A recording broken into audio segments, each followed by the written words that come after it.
신학교에 들어가서 배우는 여러 학문 중에 조직신학이라는 것을 접하게 되는데, 신학을 조직적으로 혹은 체계적으로 배우는 학문입니다. 그 조직신학에 맨 처음 등장하는 내용이 바로 신론입니다. 즉, 하나님이 어떤 분이신가에 대하여 이론적으로 배우는 학문입니다. 성경은 하나님의 말씀이기 때문에 성경을 읽고 말씀 가운데서 하나님의 은혜를 누리기 위해서는 우리가 믿는 하나님이 어떤 분이신가를 제대로 아는 것이 참으로 중요합니다. 그래서 신론이 제대로 확립이 되지 않거나 우리가 믿어야 할 대상인 하나님에 대하여 제대로 알지 못하거나 아니면 잘못 알게 되는 경우라면 우리가 믿어야 할 내용도 또 은혜를 누린다는 사실도 다 잘못되고 마는 것이지요. 믿음의 대상이 분명해야만 그 믿음의 내용도 분명해지고 바르게 되는 것입니다.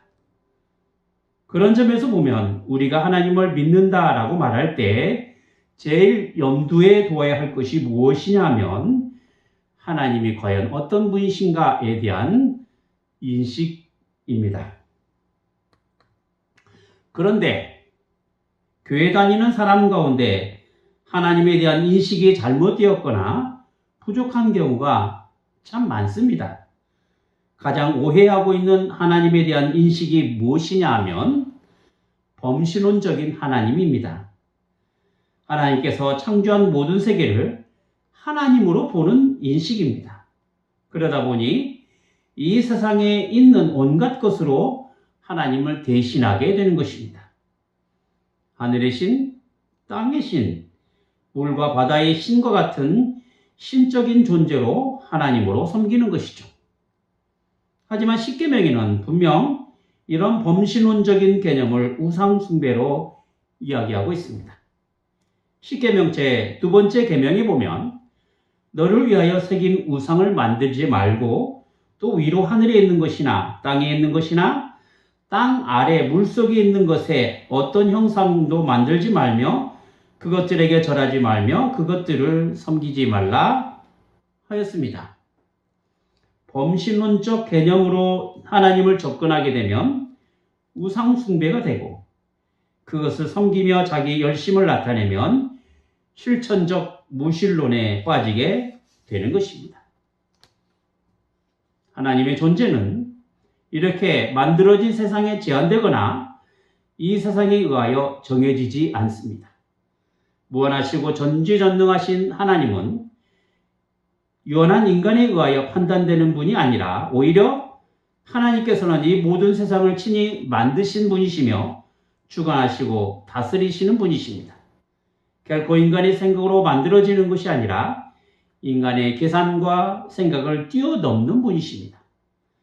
그렇기 때문에 하나님을 우리의 생각으로 제한해서는 안 되며 우리가 만든 그 어떤 것으로 하나님을 대신하면 안 됩니다. 우리가 이 세상을 바라볼 때 아무리 거대하게 느껴지고 무슨 대단한 능력을 나타내는 일이 발생할지라도 그것은 하나님의 통제 아래 이루어지는 일이고 하나님의 선하신 계획 가운데서 나타내는 일입니다. 그래서 우리는 우리가 당하는 일이나 우리가 거처하고 있는 환경 때문에 하나님을 과소평가해서는 안 됩니다. 하나님은 여전히 우리의 창조주가 되시며 지금도 섭리 가운데서 우리를 다스리시는 분이십니다.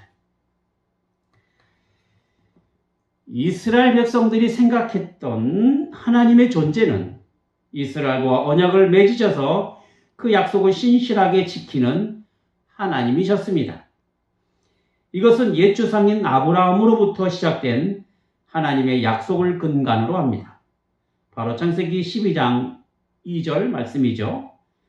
내가 너로 큰 민족을 이루고 내게 복을 주어 내 이름을 창대하게 하리니 너는 복의 근원이 될지라.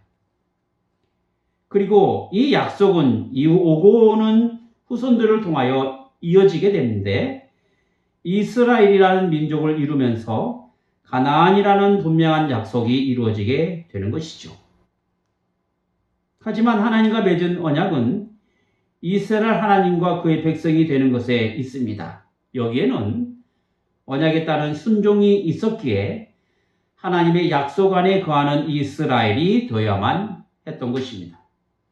문제는 하나님을 패역한 이스라엘 백성이 약속을 스스로 어기는 죄를 저지른 것입니다. 하나님께 죄를 지은 이스라엘에게 향한 하나님의 심판이 있게 된 것이죠. 그것은 결국 이스라엘 떠나시는 하나님이 되신 것입니다. 이것이 바로 멸망한 나라가 된 것이고 포로로 끌려가는 비참함을 맛보게 된 것입니다. 이사야 40장 2절에 있는 노역의 때는 포로로 끌려간 세월이었고 그 원인이 바로 그의 모든 죄로 말미암아 여호와의 손에서 벌을 배나 받았느니라. 그 함과 같이 아수르에 의한 북이스라엘의 멸망과 바벨론에 의한 남유다의 멸망은 하나님께서 주변의 강대국을 징계의 막대기로 사용하신 결과였던 것입니다. 하지만 하나님께서는 이스라엘의 남은 자를 통하여 그들을 구원하셨습니다. 비록 포로로 끌려가 비참한 인생을 살아가는 이스라엘이었지만 하나님께서는 그들에게 있어서 구원의 하나님 되심을 나타내고자 하신 것입니다. 이것이 바로 이사야 40장을 통하여 절망 가운데 있었던 이스라엘에게 외치라 하였던 그 위로의 말씀인 것이죠. 따라서 내 백성을 위로하라 라는 말씀은 포로로 끌려가 긴 세월 동안 아무런 희망도 없이 살아온 이스라엘 백성들을 향하여 선지자가 외친 말씀이 된 것입니다. 자, 지금 이스라엘 백성들에게 있어서 그 문제는 포로로 끌려간 상황이었고 아무런 희망조차도 보이지 않는 막막한 상태였습니다. 다른 나라에 가서 무슨 레지스탕스처럼 나라의 전복을 꾀할 상황도 아니고 독립운동을 펼칠 만한 여건이 주어진 것도 아닙니다. 그저 어쩔 수 없이 나라 잃은 서름을 톡톡히 당해야만 하는 괴로운 인생이 되었던 것이죠. 그런데 그런 상황에서 그들에게 위로가 찾아옵니다. 포로에서 해방된다는 것이죠. 그래서 그들의 땅인 고향으로 가는 길이 이제 평탄하게 되며 하나님의 영광이 나타나게 된다는 것입니다. 영원히 강대국으로 존재할 것만 같았던 바벨론은 풀이 마르고 꽃이 시듬같이 사라지게 될 것이지만 하나님의 말씀은 영원히 서 있게 된다는 것이죠. 지금 이스라엘에게 있어서 필요한 것은 하나님께서 그들의 하나님 되심을 다시 한번 확인하는 데 있었습니다. 죄로 말미암아 어두워져 하나님을 제대로 알지 못하고 어리석었던 그들에게 찾아오신 그 하나님을 아는 것이었지요. 선지자는 포로가 된 상태에서 자유를 주신 그 하나님께서 어떤 분이신가 하는 것을 알려줌으로써 이스라엘 백성들이 해방되고 구원을 맞이하게 되는 것은 순전히 하나님의 전지전능하심에 있음을 분명하게 밝히고 있습니다. 본문 12절부터 14절까지를 보면 하나님의 위대하심을 질문 형식으로 나타내주고 있죠. 12절 한번 보겠습니다. 누가 손바닥으로 바닷물을 헤아렸으며 뺨으로 하늘을 쟀으며 땅에 티끌을 되에 담아 보았으며 접시 저울로 산들을 막대 저울로 언덕들을 달아 보았으랴. 자, 선지자가 묘사한 내용 한번 생각해 보십시오. 태평양과 같은 그 거대한 바닷물이 하나님의 손바닥 안에는 한 움큼의 물에 불과하다는 것입니다. 끝을 알 수 없는 넓은 우주도 하나님의 한 뼘으로 측량이 된다는 것이죠. 거대한 산들도 하나님 앞에서는 저울이 달리는 먼지와 같습니다. 이것은 마치 하나님께서 욥에게 나타나셔서 내가 땅에 기초를 놓을 때 내가 어디 있었느냐라고 물으셨던 그 압도적인 창조주의 모습과 같다는 것입니다. 이어지는 13절과 14절은 하나님의 지식과 지혜의 무한함을 찬양하고 있지요. 누가 여호와의 영을 지도하였으며 그의 모사가 되어 그를 가르쳤으랴. 하나님은 스스로 계신 분이시며 그 어떤 피조물에게도 의존하지 아니하십니다. 그분의 지혜는 이룩 외부로부터 학습된 것이 아닙니다. 이 세상에 뛰어난 지도자들에게는 훌륭한 참모들이 필요합니다만 하나님께서는 모사, 즉 참모가 필요 없습니다. 사도 바울은 로마서 11장 33절에서 깊도다 하나님의 지혜와 지식에 풍성하며 그의 판단은 헤아리지 못할 것이며 그의 길은 찾지 못할 것이로다 라고 찬양했습니다. 우리는 종종 기도를 통해서 이렇게 하나님께 조언하려고 듭니다. 하나님, 이 문제는 꼭 이렇게 해결해 주셔야만 합니다. 이것은 마치 하나님께서 우리의 요구대로 이루어져야 할 것처럼 기도한단 말이죠. 그러나 하나님은 우리의 가르침에 따라 요구사항을 들어주지 않습니다. 모든 것을 아시는 하나님께서는 가장 완벽한 지혜로 우리의 인생을 경영하시는 분이시죠. 우리는 이러한 위대한 창조주 하나님 앞에 섰을 때 비로소 우리 자신이 피조물이라는 한계를 철저히 깨닫게 되는 것입니다. 존 칼뱅은 기독교 강요 제1권에서 하나님을 아는 지식과 우리 자신을 아는 지식은 서로 연결되어 있다라고 말하고 있습니다. 이 말은 진정으로 위대하신 하나님을 마주한 사람만이 자신이 얼마나 유한하고 무지한 죄인인가를 깨닫게 된다라는 뜻이죠. 자, 포로가 된 이스라엘 백성들은 자신들의 좁은 시야로 하나님을 판단하려 했습니다. 자신들이 지은 죄로 인하여 망한 인생인데 왜 우리를 바벨론에 넘기셨는지, 왜 우리를 빨리 구원해 주지 않으시는지를 불평했던 것이죠.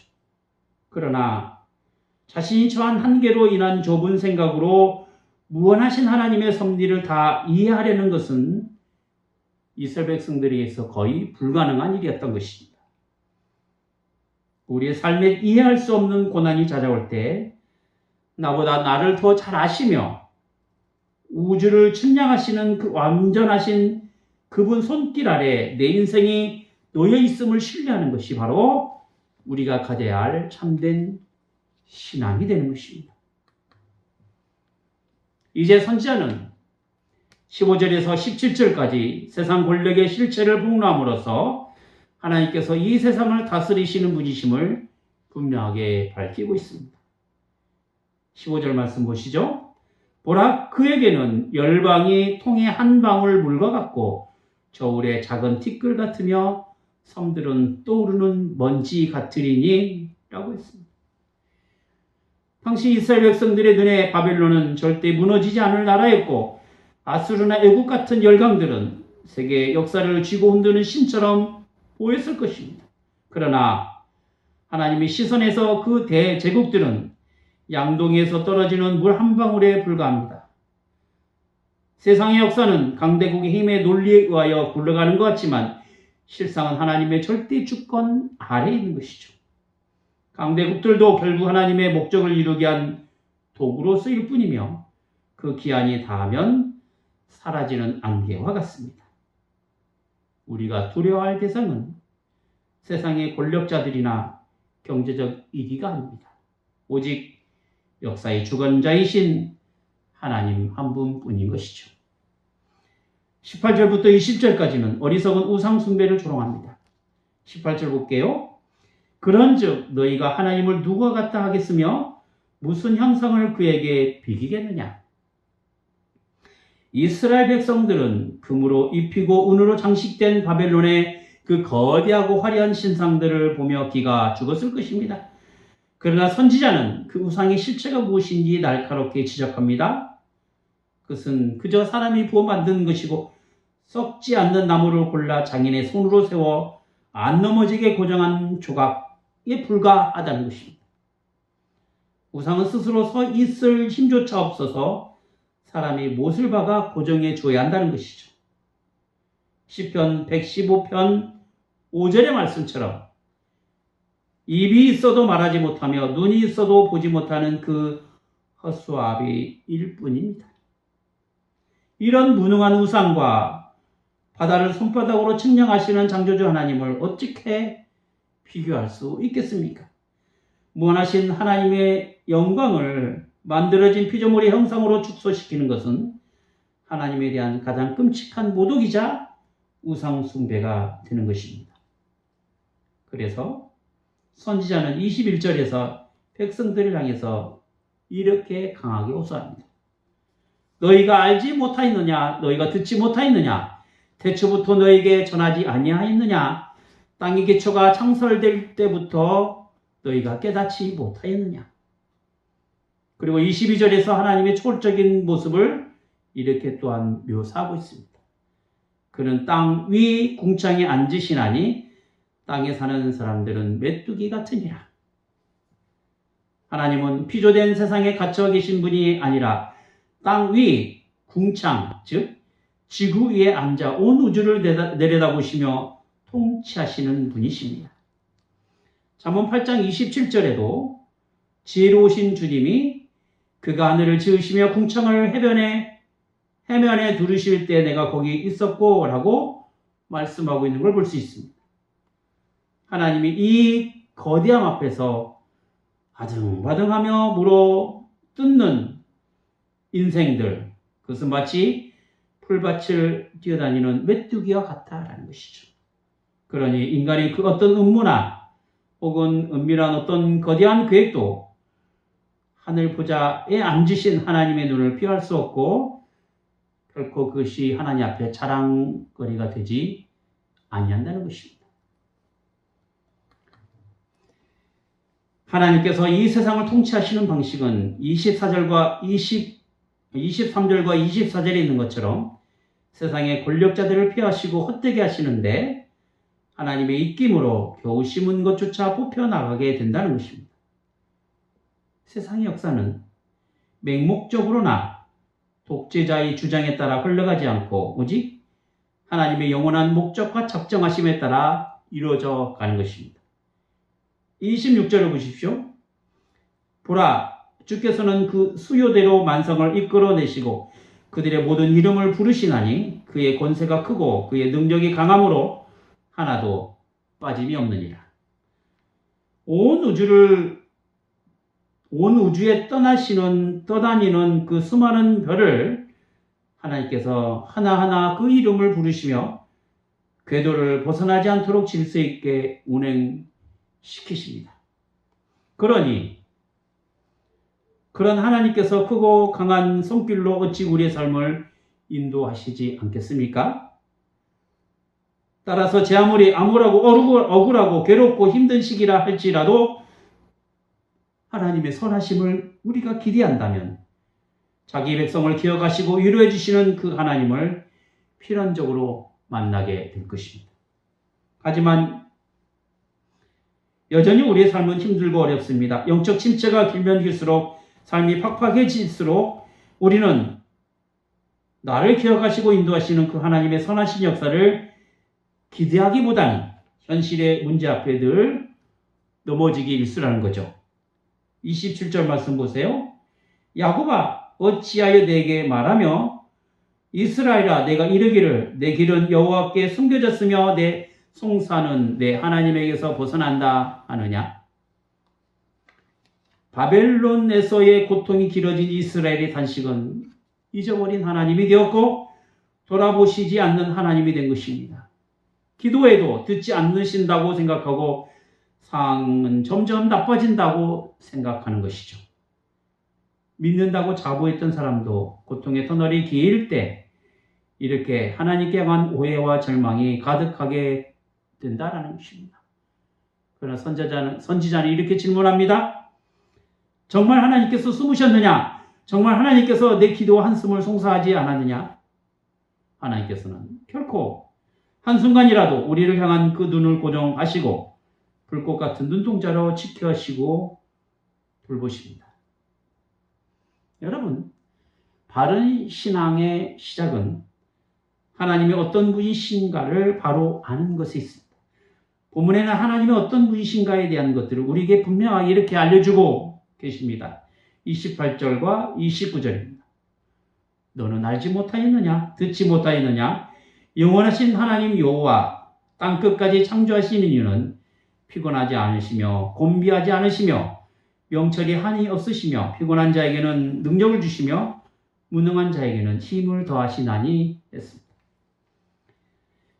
여러분, 우리가 하나님의 은혜를 경험한다라고 하는 것은 내 능력과 내 지혜로 되는 것이 아니라 하나님의 능력과 하나님의 지혜로 일이 진행되고 이루어지게 되는 것을 보고 알고 깨닫게 될 때를 말하는 것입니다.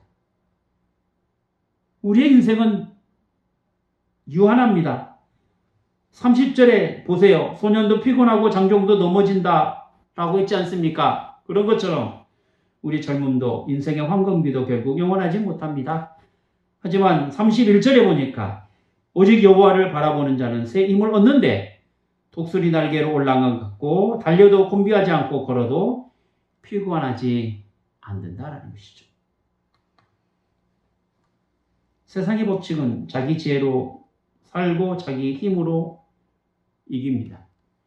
그래서 결국 자기 꾀에 넘어가고 자기 힘으로 망하게 되는 것이죠. 하지만 하나님의 은혜는 내 힘을 의지하는 것이 아니라 하나님의 능력을 의지합니다. 내 지혜로 살아가는 것이 아니라 하나님의 지혜를 구하는 인생입니다. 그래서 모든 것이 하나님에게서 왔다는 이 분명한 사실로 감사가 있고 즐거움이 있는 것이죠. 우리가 믿는 하나님은 전지를 만드신 전능하신 하나님이시며 온 우주 만물을 다스리시고 지금도 우리의 삶에 찾아오셔서 하나님의 선한 역사로 책임지시고 인도하시는 참 좋으신 하나님, 우리의 구원의 하나님이 되시는 것이죠. 기도하겠습니다. 거룩하신 하나님 아버지, 하나님께 향한 저희의 신앙이란 전지를 창조하신 분이시며 온 우주 만물을 다스리시는 분이 저희 하나님이 되신다는 이 분명한 사실을 믿고 아는 것이 싸움나이다. 비록 어둡고 캄캄한 현실 가운데서도 여전히 그 하나님의 선하신 뜻을 저희가 가진 삶을 통하여 분명하게 나타난다는 이 사실을 잘 알아서 주님의 선하심과 인자심과 오래 참으심으로 구원을 이루어가시는 참 좋으신 하나님이심을 저희가 믿사옵나이다.